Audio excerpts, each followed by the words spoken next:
Blackhawks fans, welcome back to another edition of the Four Feathers podcast. I am Ron Luce. I am joined tonight by the one, the only Mr. Tony Marchese. We are here talking all things Blackhawks after this draft. But before we get into anything, Mr. Marchese, how are you doing, my friend? Happy Friday. Happy Friday, Ron. It's great to be back on these airways with you. It's been a little while. I feel like I've been off the microphone for quite a bit here, but it's great to be back. We've got some Blackhawks news to talk about, specifically with the 2024 NHL Draft. Ron, I think elephant in the room, there's a lot of people that wanted Demidov.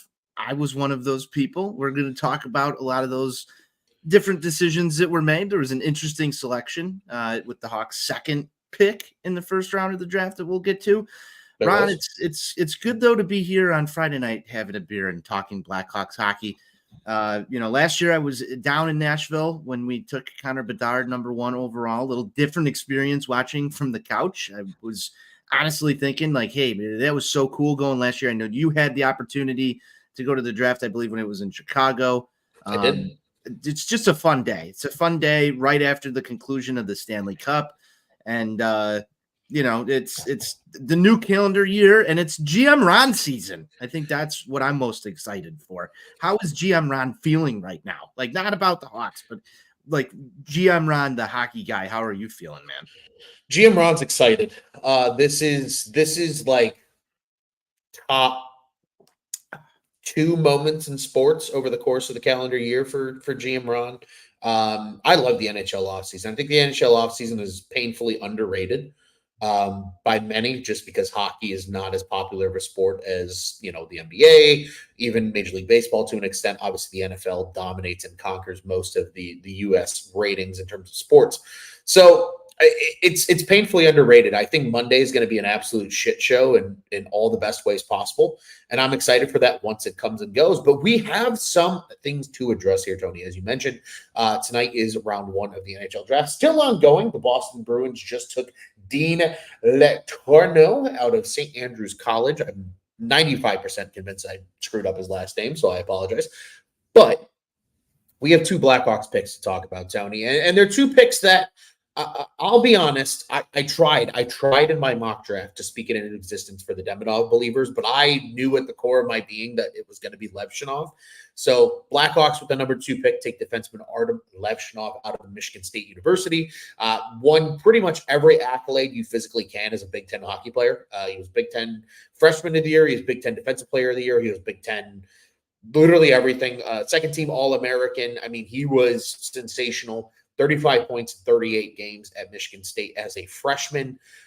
In addition, at the #18 pick, even though Cole Eiserman was there, who I was absolutely banging the drum for, the Blackhawks take a little bit of a pivot, not terribly much of a pivot, I'll be honest. The final NHL.com mock draft, actually one of the 2 panelists that wrote that article actually had Sasha Boisvert going to the Blackhawks at 18. He is a USHL product out of the Muskegon Lumberjacks, a big 6'2", 200-foot type center. He will be going to the University of North Dakota in the fall, same college that Jonathan Taves so famously went to before joining the Blackhawks as well. So Boisvert is the #2 first-round pick for the Blackhawks. I know these 2 picks, Tony. I know you were a Demidov believer. I know there's a lot of people that were on the Eiserman trade, including myself. These 2 picks for the Blackhawks in this first round have been incredibly polarizing, and I want to get your take on that and what you think about what Kyle Davidson did here on night 1 of the NHL Draft here in 2024. Well, obviously, let's start with Levanov here. I mean, this was the safer of the 2 picks between him and Demidov. I think that is certainly the case. Obviously, you have talked at length with me about the need for the Blackhawks to find themselves a right-handed defenseman, and they go out and they do this. Best player available? Maybe not, because you have that argument that Demidov could be the better player. I know Johnny and I were in pretty much agreement with this, sort of opposite of you, that we want the scoring. We want somebody up front with Connor Bedard who's going to develop at that, same sort of trajectory and be exciting. Second off, selfishly, Demidov is way easier to say and pronounce than, looking at a longer last. I just want to make sure that I'm getting that right. So when you put those two names right there, I liked the Demidov name better than the Levanov name. I think I've got it down though, Ron. Like, I've been preparing for this because it was quite obvious, and there was a lot of talk when they had the combine, the draft day with the media, and just Levanov seemed to be universally loved, not only by the Chicago media, but by the Chicago Blackhawks themselves. Obviously, they went at great length in their scouting of this kid. And just the way that he talked with media, I think he brings that personality, somebody that seems to be a little bit more outspoken, likes to crack some jokes. He's just very calm, cool, collected. It seems like he's got a really good head on him. But on the ice, here's another big defenseman, kid that has a little bit of offensive ability to add to that as well, as you've mentioned numerous times to me, right-handed shot. There's a lot of things to like about Artem Levanov that I think benefit the Hawks in the long run. I'm not exactly sure when he's going to get here. If he breaks camp with the team, that's going to be a huge question looking at this. You and I were talking about it earlier today. Does he find his way into the top four on the Blackhawks roster this year? We don't know that for certain. We don't know how his camp's going to be, what everything's going to look like through the preseason. Obviously, he's going to get some time, I would think, in some preseason games. We'll get a little bit more of a look at, just where he fits in with this. But there's going to be a lot of guys that he's going to be compared to coming up through here as a young defenseman. You've already have young defensemen in Alex Vlasic. You've got a young defenseman in Kevin Korchinski. Those are the two higher profile names that are there.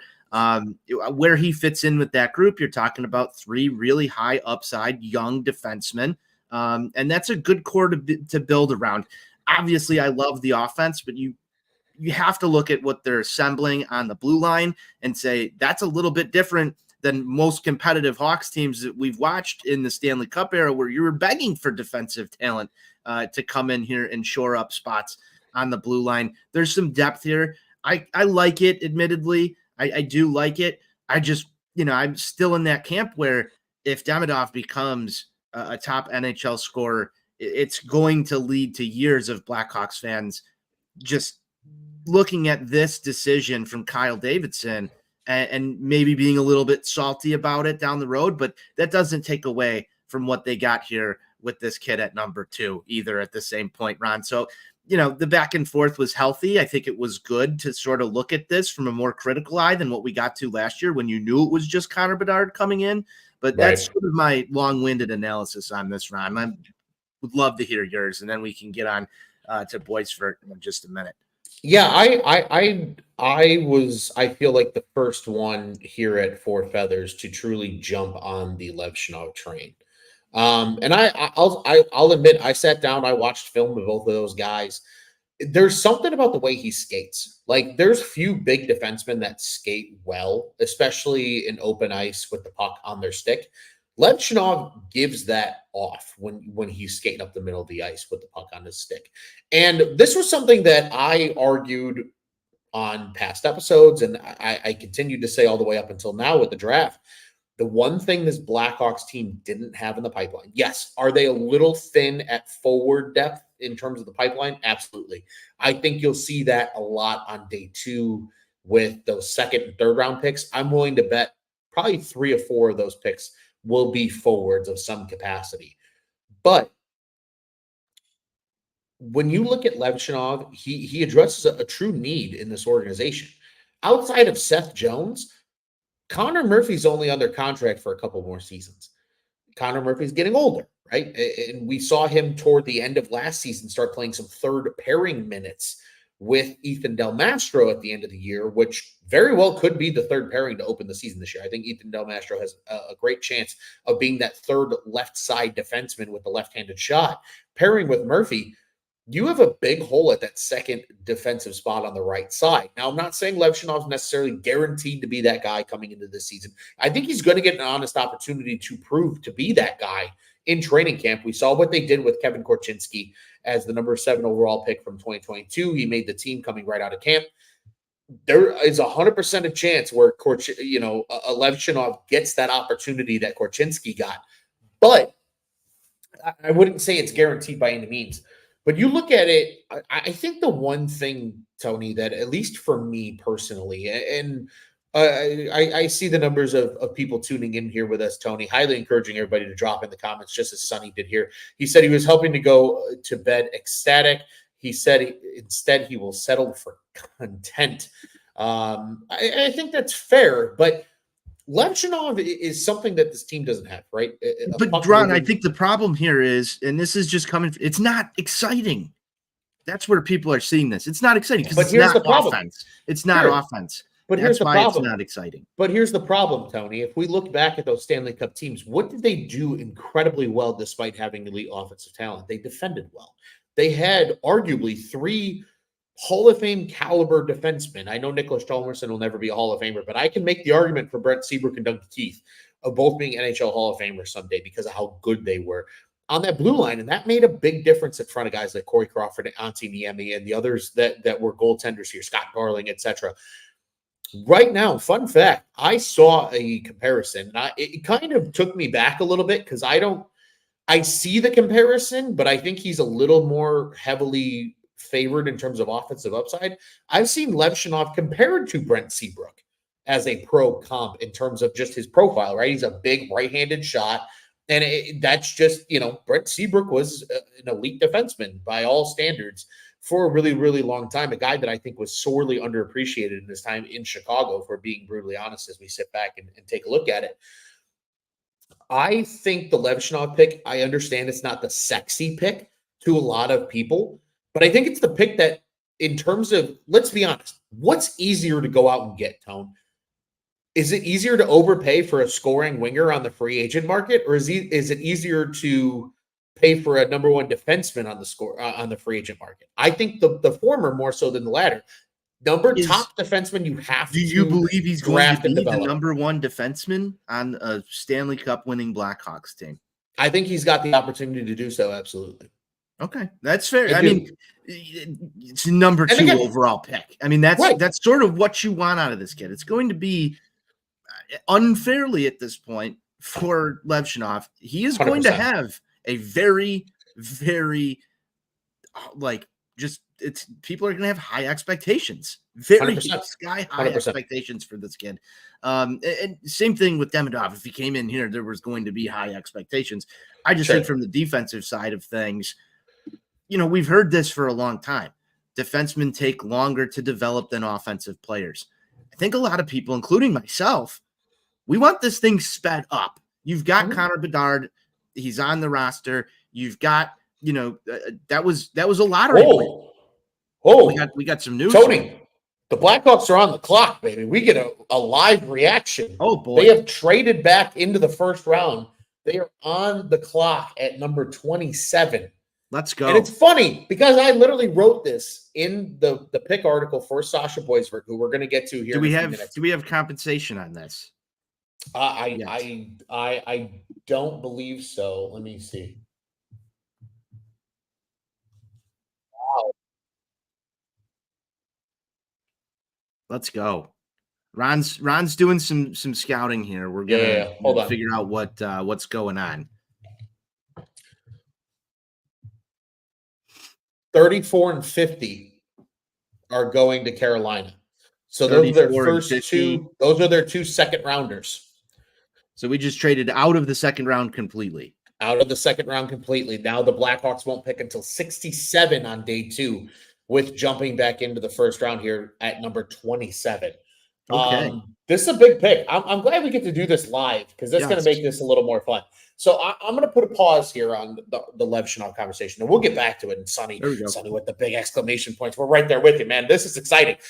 I literally said it. I put it in the Boiser article. I said the Blackhawks are done for the what's on tap next section at the end of every article. I said the Blackhawks are done unless they decide to trade back into the first round.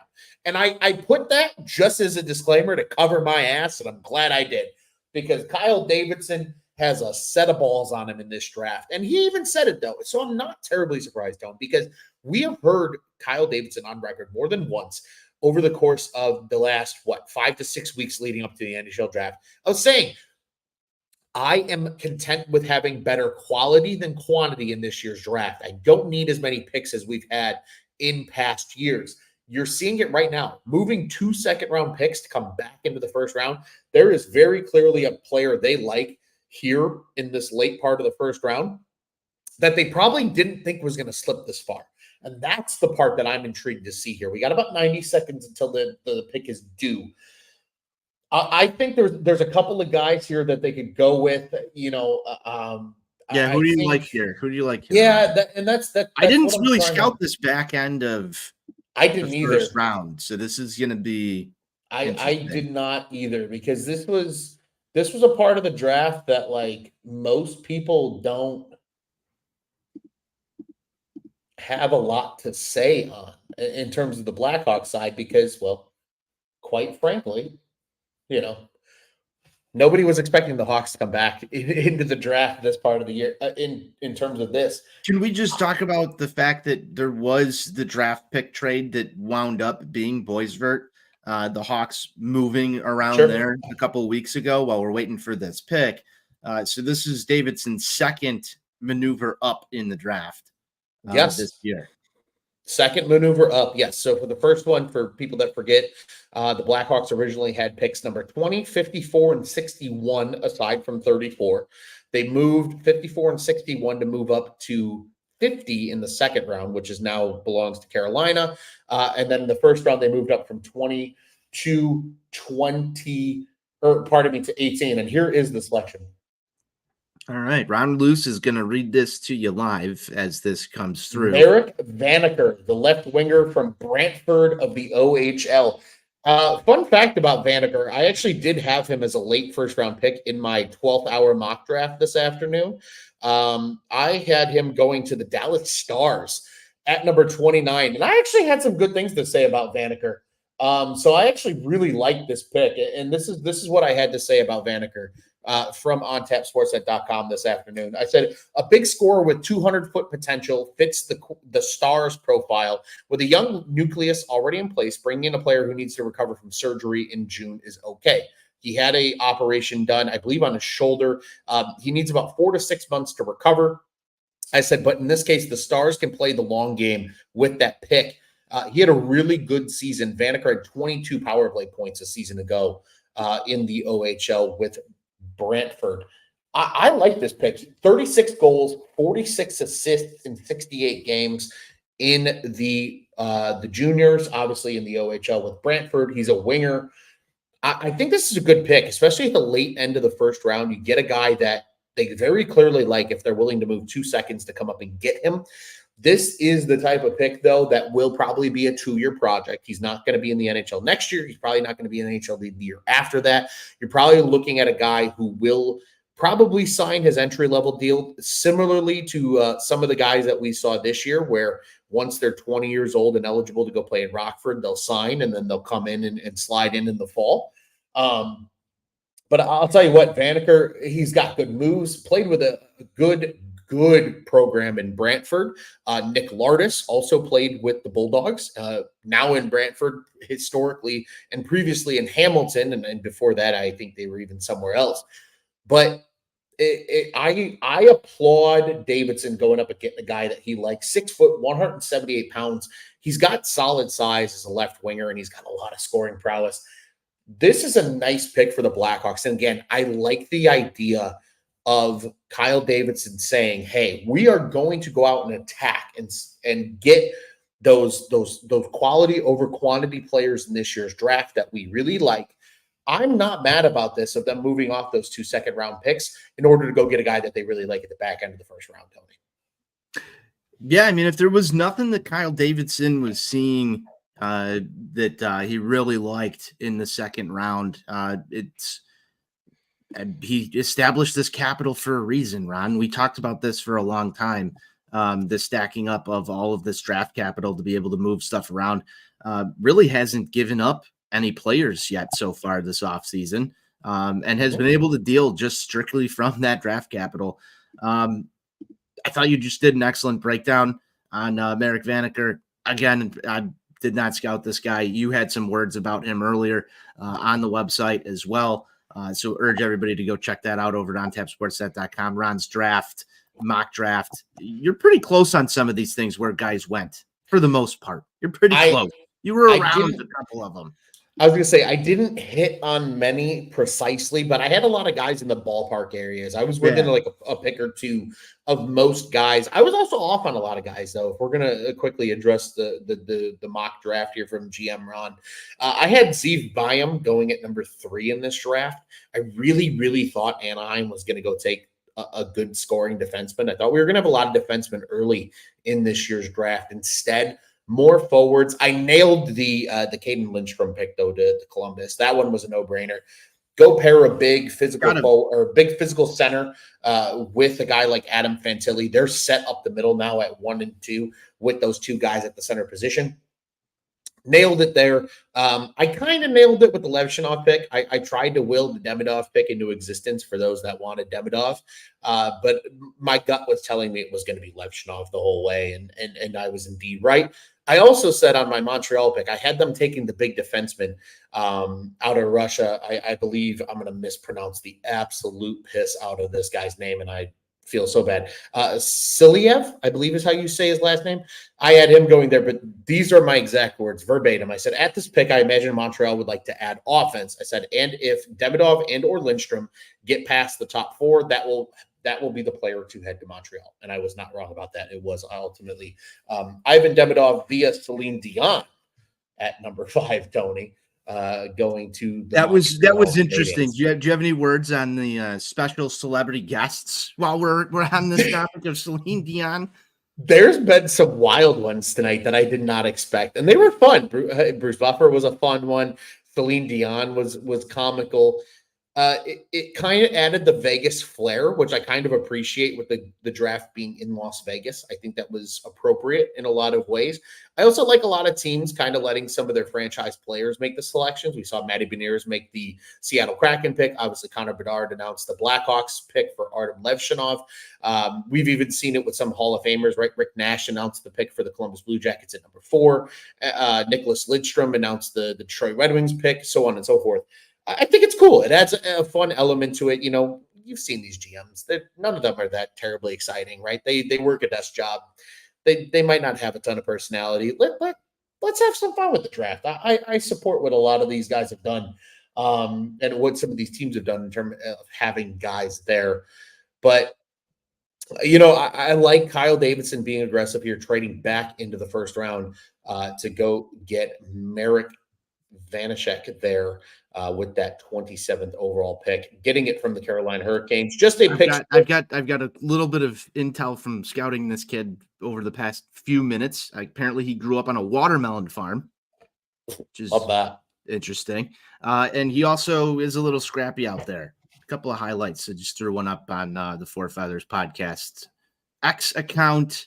Scores a goal and then goes and gets into a scrum right afterwards. Love that. And tosses a kid. So I like that. I like them guys that are not afraid to get in there and mix it up. We know that I am the resident hockey fight judge here at Four Feathers Podcast, Ron. And yes, you are.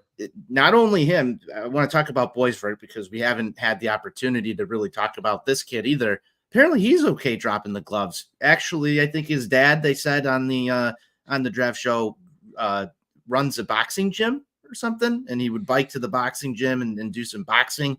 That's big time. Hey, we've got a comment in here though that we're gonna have to retitle this podcast. We're gonna have to retitle this podcast. Indeed, we didn't think there was gonna be a third pick. But we got one anyway. Appreciate the comment there as well. Sonny has a good comment though here though that I do want to share. He says those who wanted Demidov at 2 to help Bedard can't be too upset with this GMKD being aggressive to help Connor. Going out and getting more points. I disagree with that, and I'm going to tell you why, Ron. Do tell. Just for the same reason that you said that it's going to take a guy like Vanacek, Vanaker, whatever we're going to call him right now, 2, maybe 3 years to make it here. I don't think that that's what Blackhawks fans are looking for in the immediate future. And maybe we're going to be happy when the calendar turns to July 1st. Maybe we're going to be happy when that's where I was going to take you once you got I know what you're going to. We've done this together for a long time. I know what you're trying to tell me is going to happen here.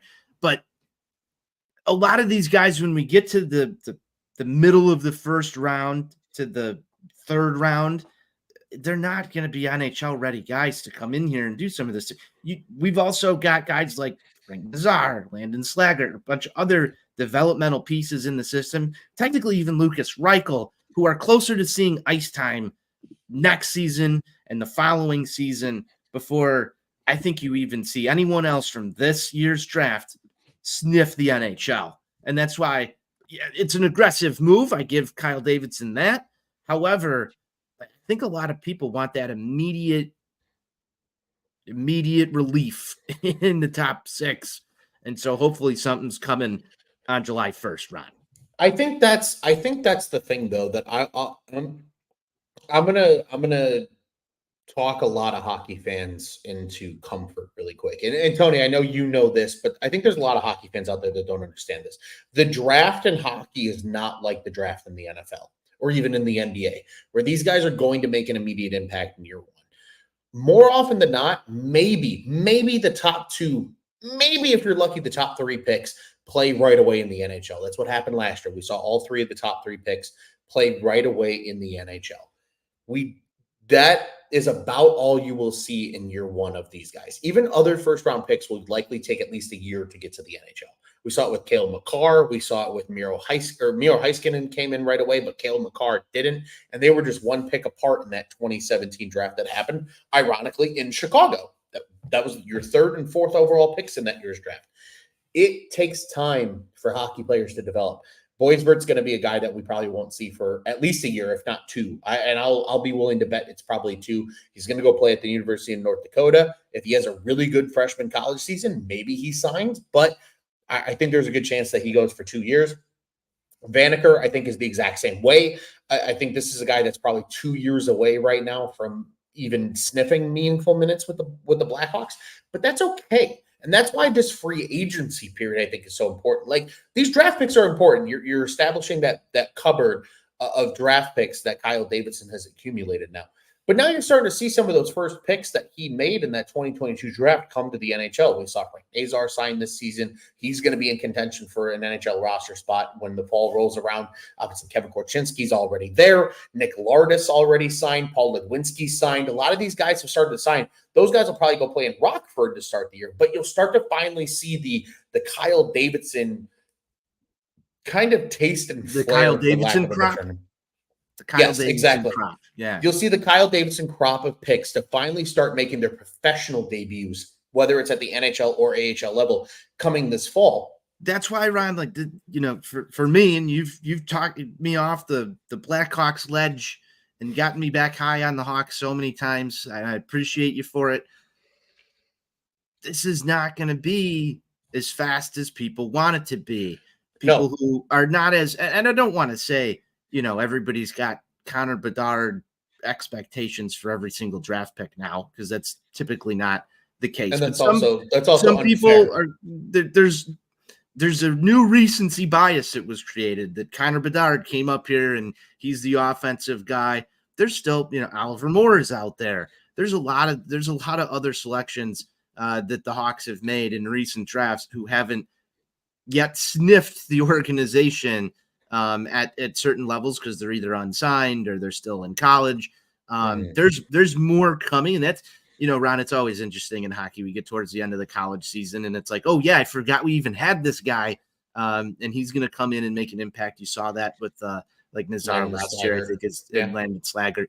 So, some of these guys, it's going to take a little while, but again, I go back to, if this is going to look different than it did last year, even marginally, nothing tonight really changes that unless Levanov winds up making the team out of camp and having himself a good season. That's a lot to ask. As you said, normally the top three. I mean, there's a chance that Levanov only gets a couple of games in Chicago this season, and that's it. But there's still a lot of work to do for Kyle Davidson to make this not the exact same as last year. I know there were comments, I believe yesterday, that made their way into the media about Kyle Davidson being comfortable that Hall and Athanasiou returning to health is going to be something that he's comfortable with as upgrades for the team. Obviously, not having those guys for a bulk of the year last year definitely hurt the Blackhawks offense, but I don't know if both of them two being healthy would have kept them from a top 3 selection in this year's draft. We obviously don't know that. However, just looking at how things went last year, it didn't seem like Hall was going to be the answer between another, 10 to 15 wins. That's just not what Hall is going to be able to do for this Blackhawks team by himself. Even when you throw Andreas Athanasiou into that, I don't think those guys are going to move the needle as much as a nice, fancy new acquisition at the free agency period opening would do. Agreed. And that's why I think Monday's important, right? Like, I think we sit here on Friday night, 3 picks in the books now in the first round from Kyle Davidson, and saying, okay, what are you going to do with the rest of the offseason? Well, this is the time of the year now where this is the future of your organization. This is not the present of your organization, right? These are the guys that you're taking. These are your new developmental players. These are the new guys that you are putting in your program to hopefully get to the NHL level. I think there's a chance that we see Levanov at the NHL level next year. I don't think it's guaranteed by any means, but I think it's possible. And Levanov's an interesting case, Tony, because he is a college player. So he's got a couple of different avenues he can go. One, he can go back to Michigan State and play another year with the Spartans and, sign at the end of the season and maybe get a couple games in like Nazar and Slaggert did at the end of the year. He can be that kind of guy. 2, he can sign and go to the AHL because he has no affiliation with the juniors. He has nowhere to go up in the CHL. So he could come in and go to Rockford right away if the Blackhawks and Levanov felt that was the right move for him. Or number 3, obviously he could sign and immediately be on the team coming out of camp. And that very well could be a possibility. We've seen them be aggressive with Kevin Korchinski. I don't think it would be out of the question with a guy like Artem Levanov. So that will be something that we need to keep an eye on. But Tony, I do want to bring light to the other draft picks here. We talked a little bit about Merritt Vanacker. We have yet to get to Sasha Boisvert. So I think that's the time now where we're going to turn the page, talk about this 18th overall pick. Because Sasha Boisvert, although admittedly a player I wasn't hoping they were going to take at 18, I don't think you. We know who you wanted, Ron. We all know who I wanted, but I think a lot of people felt the same way. The more that I was with you on that one too. I was with you on that one. You were collectively in on Yzerman. The more I read into him, the more I am willing to, I don't want to say give him a chance because that's not the right term. I think be a little more optimistic about the player. And here's why. He is a big center, which is something they don't have. If you look at Connor Bedard, you look at Oliver Moore, you look at Frank Nazar. Those guys are all #Crack'em. A little more on the like smaller quote unquote side, right? 5'11", maybe 6 foot. Boisvert, a 6'2" player. He's already 180 pounds at 18 years old. So he's probably going to get a little bigger than that as he puts on weight and gets into a true like NHL's strength and conditioning program. Obviously gets to the University of North Dakota is going to help him a lot as well. I think Boisvert's an interesting player because he's also probably the one center that they've taken so far that has like a quote unquote 200-foot game already coming out of the draft, right? Even Bedard, who obviously is an electric scorer, we've seen him starting to work on that 200-foot game in the course of his rookie season. I think Oliver Moore is going to be a guy that has to learn that as well. I think Frank Nazar is going to be the exact same way. I think Boisvert is probably the most quote unquote 200-foot game ready of these guys coming out of the draft. Obviously, another year under his belt is going to help that as well. But that's clearly something the Blackhawks see as an opening in this franchise. And I second that, because I look at what they could do in free agency, and the second line center spot is something that rings a bell to me. I don't think Nazar's a center at the NHL level. He might not be. He might not. Oliver Moore might be a center, but we don't know yet. So I like taking a center in the NHL is like taking a middle infielder in baseball, Tony, where like if you can play shortstop, you can play just about every other position on the infield, right? If you can play center, you can go to wing if it doesn't work out at center. And that's totally fine. But I think taking guys that are centers, right, building up the middle, taking centers and defensemen, you're more likely to have a lot of success, because centers that don't work out at center, you can push them out to the wings and make them wingers for their NHL careers. So I'm coming around on the Boisvert pick. I truly am. I'm still not, and I'll tell you why. Hold that thought for just 2 seconds. Yeah. I'm coming around on it, but I am very intrigued to follow his journey at North Dakota next season and seeing what he becomes at the University of North Dakota. But please, Tony, I do want to hear why you are not happy about it. Well, it's nothing against him personally, but it's more of the draft strategy from Kyle Davidson here. This is a pick that we moved up for with the trade with the Islanders. You move up into this spot. I don't think anybody's taking this kid at 18 where we moved up to. These are just the rankings, various rankings that they had him ranked for this draft. 21st by eliteprospects.com, 22nd by Bob McKenzie, 25th by TSN's Craig Button, 32nd by Tony Ferrari, 28th by McKean's Hockey, 22nd at Flow Hockey, 26th at FC Hockey, 25th from Daily Faceoff. His highest ranking comes in at 16th by NHL Central Scouting Among North Americans, 18th at Draft Pro Hockey, 21st at Sportsnet's by Sportsnet's Constantino, 25th by Dauber Prospects, 33rd by Smart Scouting. Ron, those are within range. There's a couple people there who had him up a little bit, but there were better players, I believe, on the board at the time. I know both you and I really liked Yzerman at that spot. Hay was still available. There was a couple other guys out there that I thought could potentially fit the Blackhawks. This was an off-the-wall sort of name amongst people who were talking about this selection. So for me, I'm looking back at why did we need to make this move to trade up when I don't know if anybody was jumping to get this kid in the next couple of picks. Ron, if you look at the surrounding picks there, obviously there you can make some debate at whether or not it was the right move to trade up when you could have traded back down, got some extra value back out of being in that spot. Obviously, Kyle Davidson was probably working on trading back into the first round at the time too, right after making the selection, which I don't know. I mean, that could signal to me, hey, we made this pick, but we're maybe not all that happy with how long it's going to take this kid to develop. Everything that I've read on him, and you've talked a little bit about this, he needs a lot of time to just develop. Obviously, there's a bunch of other guys who are also going to need a lot of time in this area. But when you're talking about being really patient with an 18th overall pick, you got to be thankful that the Hawks selected too, because if this was their only pick right here, I don't think any of us would really be jumping for sweet joy. That's why I feel like you got comments from guys like Sonny saying, I was hoping to go to bed ecstatic. Instead, I'm content. You start to read some of these different deep dives on the player, and they're telling you there's big question marks in the game on how long this is going to take this kid to put it all together. That leaves me a little underwhelmed, if we're being honest. Tony, I'm gonna talk you off a ledge once again, because I feel like this is my job sometimes at Four Feathers here, outside of being GM Ron. There is a statistical probability that is pretty well known around the NHL, and I don't think a lot of people know this. It's not commonly public knowledge.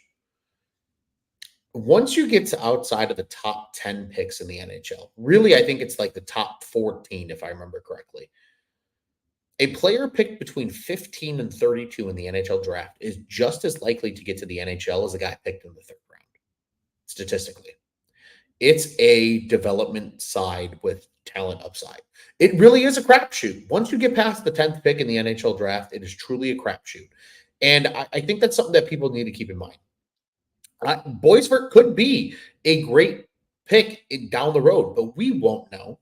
We won't know anytime soon. And that's why the teams that get to pick early in the draft are able to get impact players early, right? We talk about like the Edmonton Oilers as a great example, getting Bryant Nugent-Hopkins, getting a Leon Draisaitl, getting a Connor McDavid. It's because they were picking in the top 3 routinely.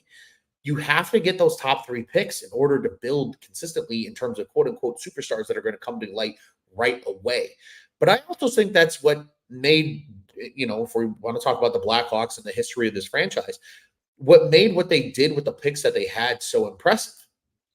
Corey Crawford was a second-round pick, right? Brent Seabrook was a mid-first-round pick, right? In that territory of like teetering on, well, he's got a chance, but maybe he's not going to be great. Duncan Keith was a second-round pick. And those guys all turned into really great players. But then you also had Jonathan Taves, who was a number 3 overall pick, and Patrick Kane, who was the number 1 overall pick, right? So it's supplementing that talent as well. I think this is where with a guy like Sasha Boivert, right? Like hearing maybe he takes a couple of years, I think that's okay. And I think it just in the same way of, I think Major League Baseball fans try to rush prospects along. I think NHL fans try to do the same thing. And I think my word to Blackhawks fans, especially after these picks that have happened tonight, look at the Stan Bowman era. How often were first-round picks rushed to the NHL? Guys pick later than Sasha Boisvert, right? Continually rushed to the NHL, not given the proper time to develop because they're trying to stopgap a certain thing or bring this guy up and let him be the next big thing and get fans excited and get the team moving. The best thing for the Blackhawks right now is letting some of these guys develop. They have the cap space. If they want to go spend, especially in this next 2-year window before Bedard's due his raise from his rookie deal, they can absolutely do so. Like, I think there's a chance that the Blackhawks have a very active Monday, and all of a sudden we all come out of here going, man, maybe they're not a playoff team next year, but they're going to be fun. Maybe they lose games 6-5 or 7-6 because the defense is still learning how to play NHL hockey, but like they're going to be entertaining to watch.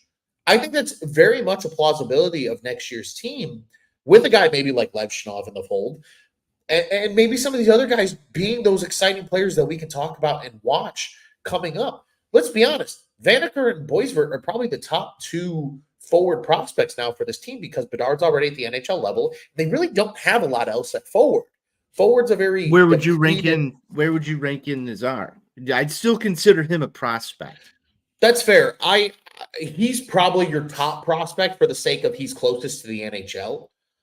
But after him, I would say it's probably Oliver Moore, Boisvert, and Vanacker. Like, I think that's your top 4 in terms of offensive forward prospects. I think a lot of their top prospects are still on the defensive end, right? Ethan Del Mastro, I think, is one of those names. I think Isaac Phillips is very largely a lot of kind of a prospect to a lot of people. He hasn't really played a ton of games. There's some question marks there, but yeah. Sure. There is, but out of a guy who's a 5th-round pick, if the worst-case scenario, he's organizational depth, you've done something right with a 5th-round pick. So I think there's a lot of that, too, that is coming into play here. They saw the need of a right-handed shot. Right-handed shots are hard to find, right? You and I were texting back and forth during the draft. You were like, what's the difference between Steve Byam and Artem Levanov? I was like, Levanov's a right-handed D, and that's something the Blackhawks don't have. Well, yeah, because, I see the discourse over – you had him projected to go 3rd. And in one message, Ron, I'm just like sitting here saying you're talking about how there's no defenseman better than Artem Levanov. But then this guy who was projected to go 3, obviously he fell a little bit. But to me, I'm just curious. Did the Hawks draft for need, or did they draft the best guy available with the highest ceiling? And it feels to me more like we were drafting for need more than best guy available, because you can start to make arguments based on what that strategy is and how it looks as we try and profile Kyle Davidson. I think you have to wash the Connor Bedard when you evaluate Kyle Davidson's drafting as a GM, because you were handed a lottery ticket. He's going to get credit for it at the end of the day, but it's like the free space on the bingo card. Connor Bedard's your free space. You got to make bingo somewhere if you're going to put this thing together the right way. That's where, hey, sometimes when you're drafting for need, we've seen bad things happen. I'm not saying this was the wrong pick. I just want to know, was he drafting for need, or was he drafting because they fully believe that Levanov's the best guy available? Davidson's not going to walk up on a microphone and tell you, I No, of drafted course for not. need. Right. Not because, you know what I mean? So you're never going to get the honest answer there. But I'm just curious, as we evaluate this as fans, could there be an argument 3 or 4 years from now that, we drafted for need when we should have taken, somebody else in this, even if it was another defenseman, Sure. just because they were left-handed or right-handed, did they overvalue Levanov's right-handedness? I know I'm speaking things into existence that don't even need to be talked about right now, Ron. You're probably rolling your eyes at me, but I just have this, No, these I'm not. gut feeling scenarios of like, what could possibly go wrong here? I'm jaded. I've watched a lot of White Sox baseball. You have, and I've been telling you to get off your White Sox soapbox all night about I'm the on Hawks. the White Sox soapbox. I've told you that. What can go times. wrong here with this? It would be terrible to hear that. Wow, if people look back at this and say they drafted for need and that was a problem. Sure, I think obviously right now we can all sit here and criticize, but the NHL is that way where like you really can't look back at a draft and grade it until at least 3 years out. That's kind of the pinnacle for most of those drafts. True. Like I remember grading the 2017 draft that I attended in person 3 years later, and it was like, wow, you watch how it shook out. It was crazy. I remember watching Elias Pettersson go to Vancouver, and I thought that was the craziest fucking pickup for his top 10. And now he's a superstar, and he's one of the best players in the NHL. It's crazy how that shit happens over a course of a 3-year period. So none of us are really going to know until 2027 if this draft was really a hit or a miss for any of these teams involved. I think in this case, Kyle Davidson saw two players at two very different positions, because let's be honest, right? Wing and defenseman are very different, and said, what do we think is going to help our organization more?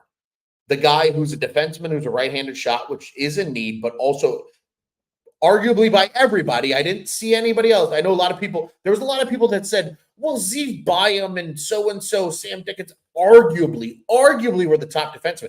Everybody had Levanov as the top defenseman in this draft at the end of the day. So you were saying, do we take the top defenseman who is a right-handed shot and fit something that we actually do need? And he's a good puck mover and he's a good skater and he does a lot of good shit right. And he's big and, he compares to Brent Seabrook and like, that's cool and tough. And we like that shit here. Or do we go for the little bit more of a wild card with the winger, with a guy who, again, it's a lot easier to go out in the free agent market and overspend for a winger than it is to get a top defenseman, right? Like the Alex Petrangelos of the world when he went to Vegas, that's rare. There's rumors that Aaron Ekblad's available, right? That's rare. Scoring wingers are available all the time.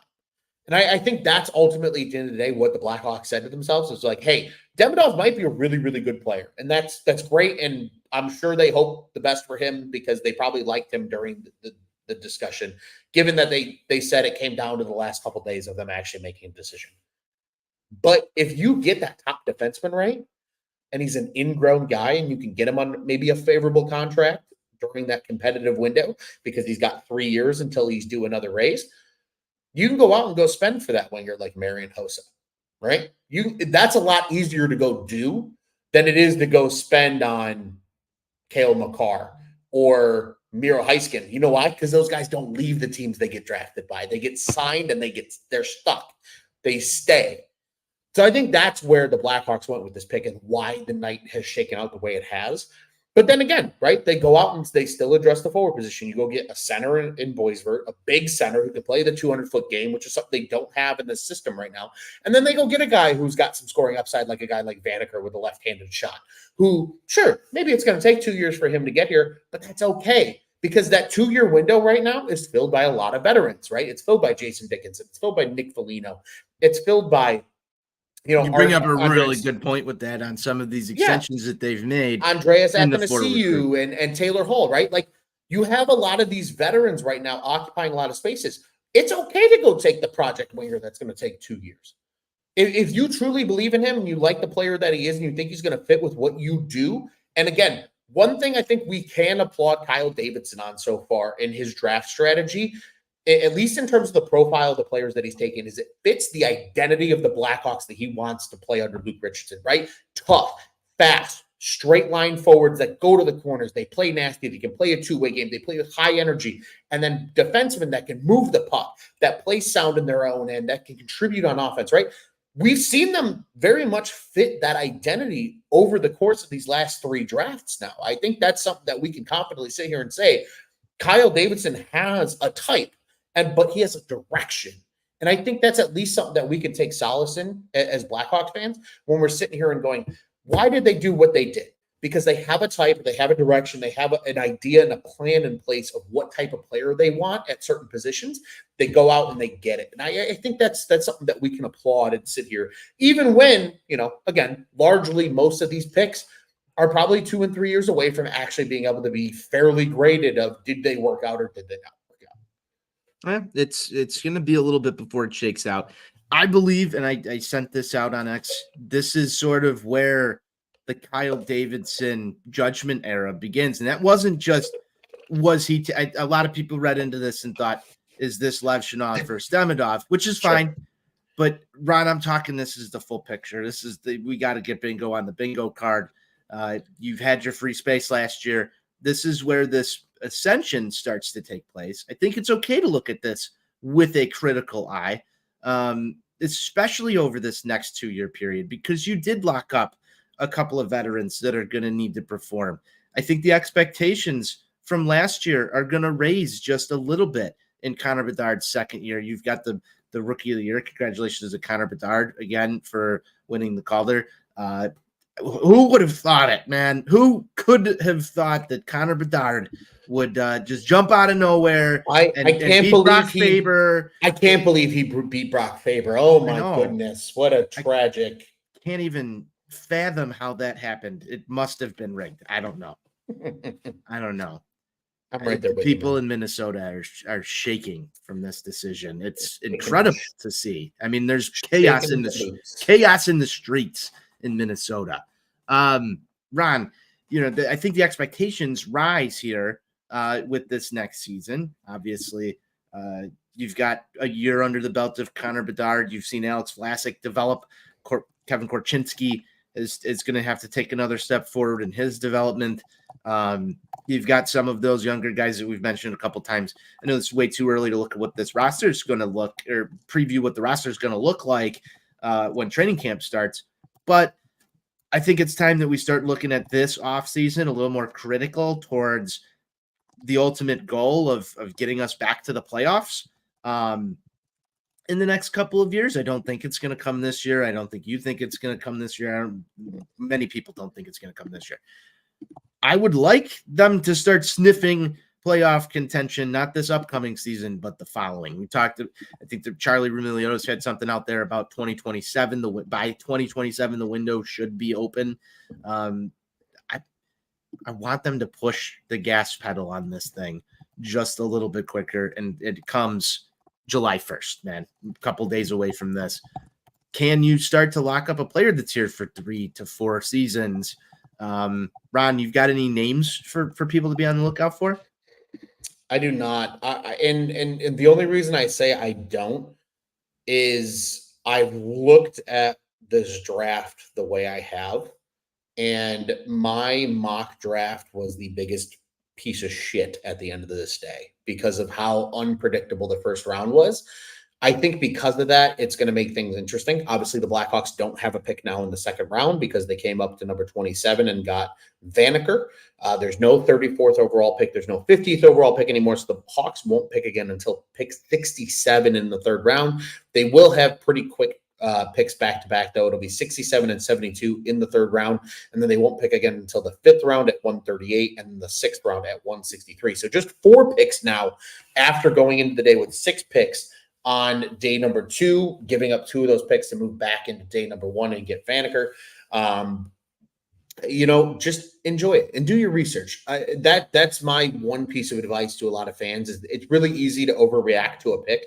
Go do your own research. Go watch some film on these guys. Go learn and understand what the player is and who they are and what they do well.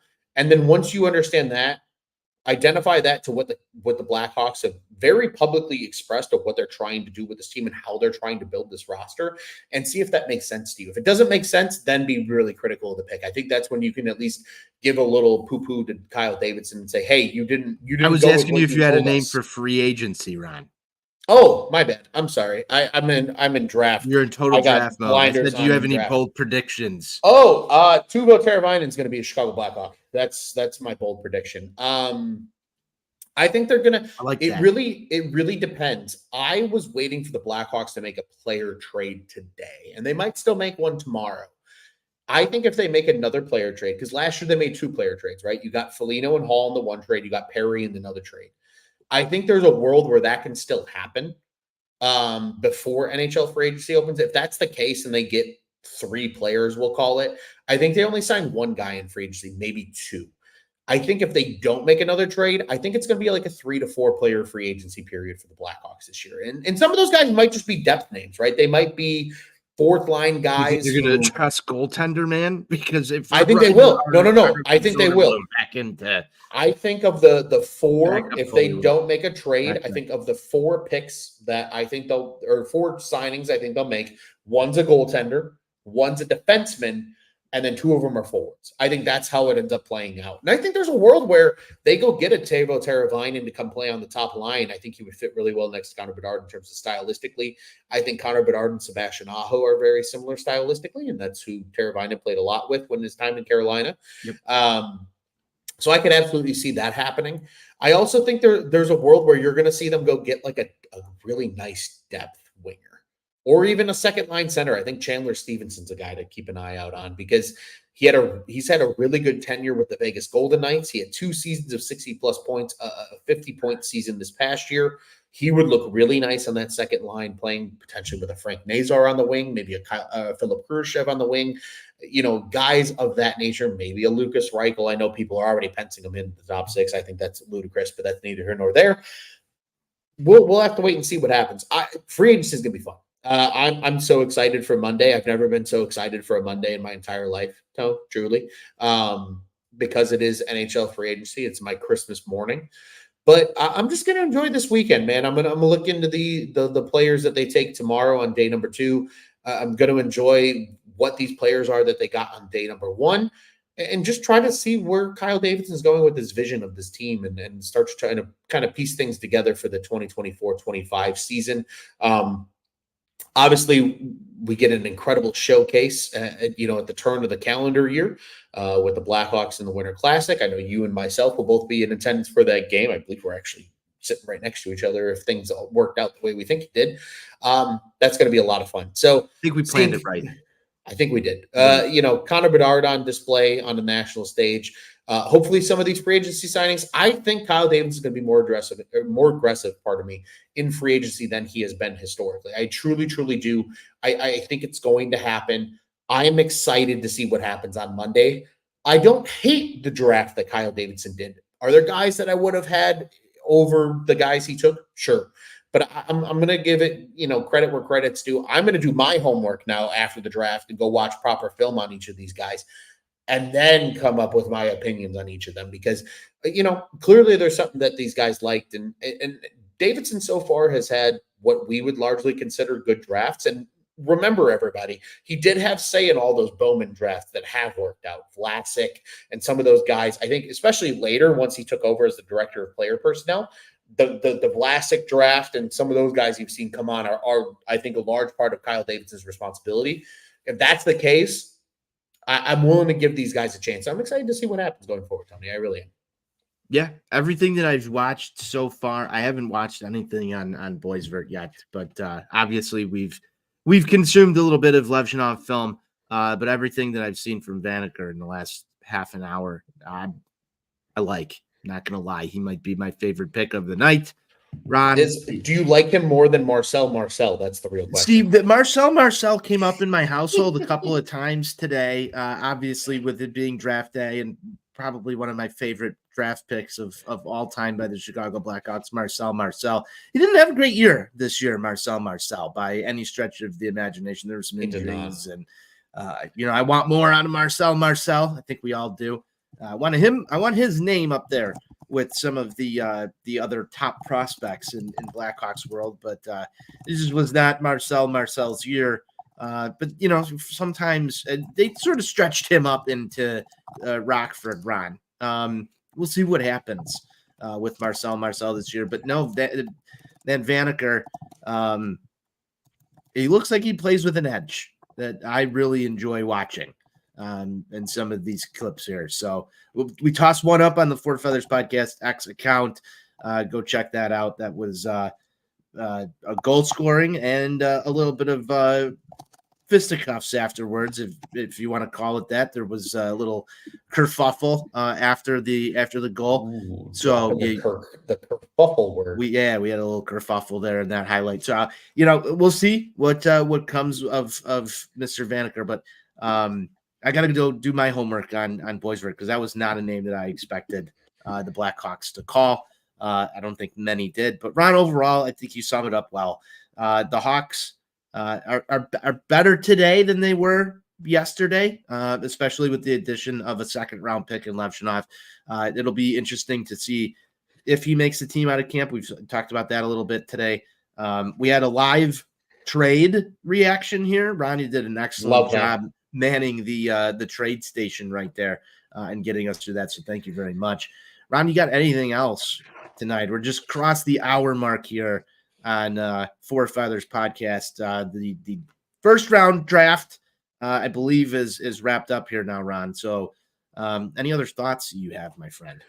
It is wrapped up. For those that know, with my PhD in salary cap geography, we're throwing the shades on really quick to really channel GM Ron at its finest. You need a safari hat. I do need a safari hat. I don't have one actively with me right now. I am very excited for the rest of the weekend, because the rest of the weekend will very much be focused on what these draft picks have done and can do going forward, and just the type of players that they are. Again, there's some of the things that you learn and observe about these players during the draft process, but once you really dive in and get to a good feel of what they can do, that's when you can really start to make your own opinion. So I'm excited to do that part. But Tony, I'll tell you right now, there is a content creator on the old Talk that does these like military world events inspired videos where he makes personalities for countries and things.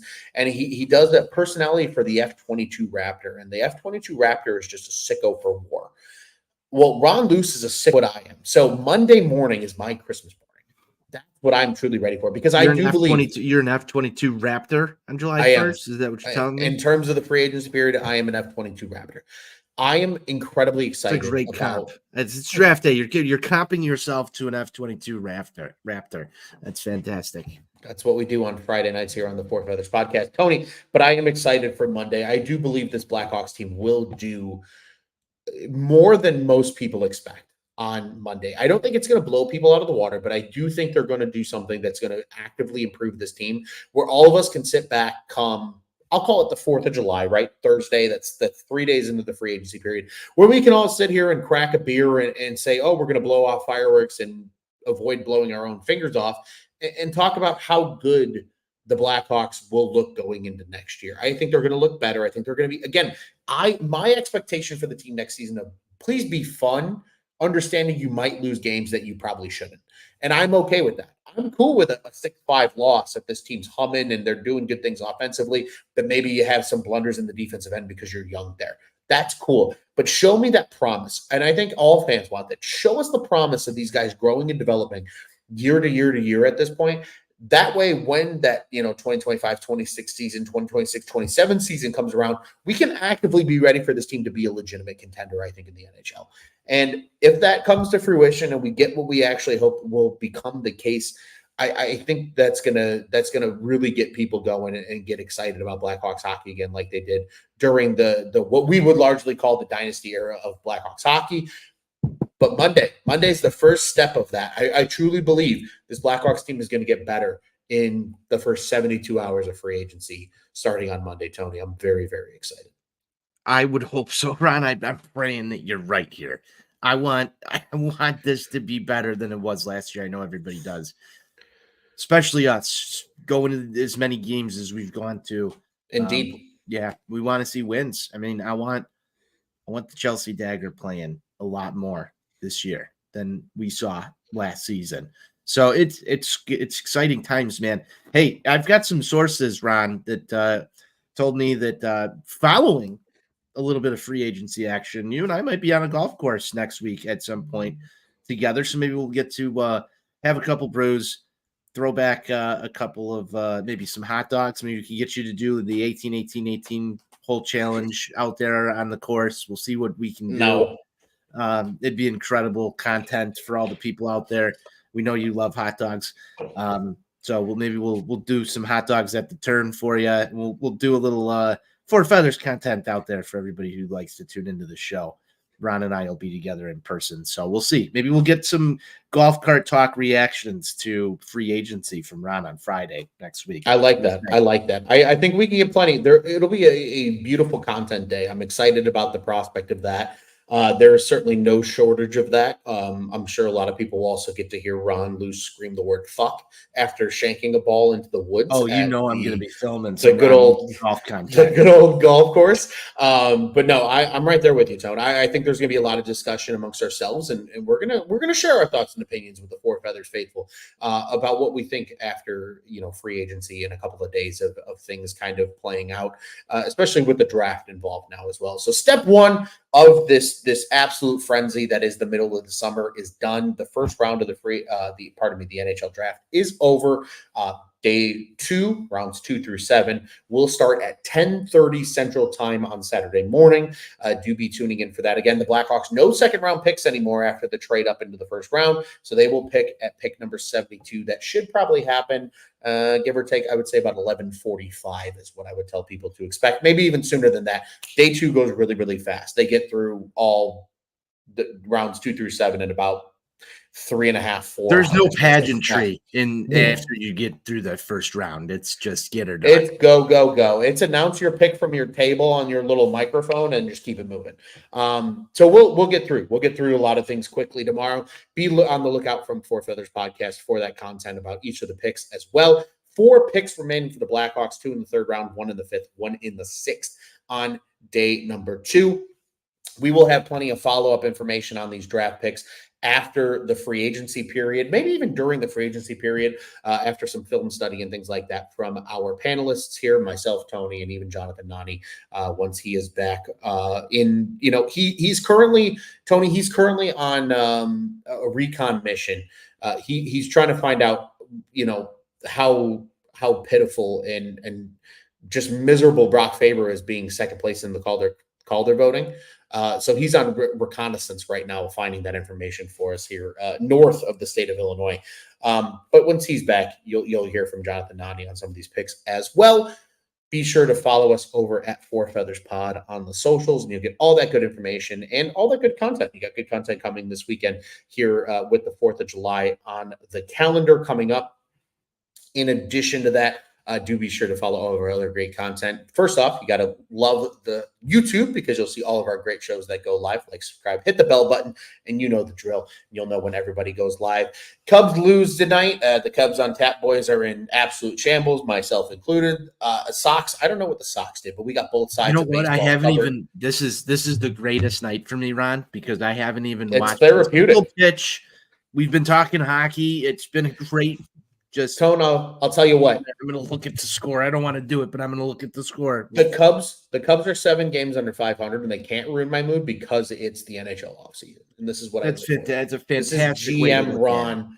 This is GM Ron season, so they can't ruin my mood. Hey, the Sox are winning right now. I'm waiting for the bullpen. Okay, to blow this up 5-3 over the Rockies right now, and I know that the Sox on Tap crew's probably happy about that one. Huge rivalry, if you didn't know this, between the Colorado Rockies and the Chicago White Sox. Lifelong since the Rockies entered the league, one of the biggest rivalries in all of sports. White Sox Rockies. So we'll see who comes out on top this weekend in that historic battle. Indeed, good old baseball. We will see that. And again, if you want to tune along with that, Sox on Tap if you like the Southsiders, Cubbies on Tap if you like the Northsiders. Be sure to tune in with those shows. Be sure to follow us again at Four Feathers Pod. I am at Loose on Tap. He's Tony on Tap. at Nani Johnny is where you can find our other fearless co-host, Mr. Jonathan Nani, on the socials. And again, Bulls, big offseason coming up for them. Free agency for them starts on Sunday. Yeah. Modest Buzelis, the Chicago native, the latest pick of the Chicago Bulls. Be sure to follow the Bulls on Tap, boys. And again, for the Bears fans out there, football's coming faster than we all realize, and that will be on the horizon. Be sure to follow Bears on Tap, ontapsportsnet.com, at ontapsportsnet on the socials. The On Tap Sports Site, we're going to check out what's on tap in Chicago sports. Tony, this was a pleasure talking about the first round of the NHL Draft. Like you said, we got a live pick reaction. We got to talk about 3 first-round picks from Kyle Davidson and the Chicago Blackhawks. Day number 2 coming up, 4 picks still on the horizon here for your Chicago Blackhawks. Free agency opens on Monday, July 1st. Four Feathers Pod will have all the conversation and discussion and analysis for you on the On Tap Sports Network. Tony, it's always a pleasure, my friend. Happy Friday to you. Hashtag crack 'em. And what do you say, my friend? We get out of here with a Let's Go Hawks? Let's go Hawks.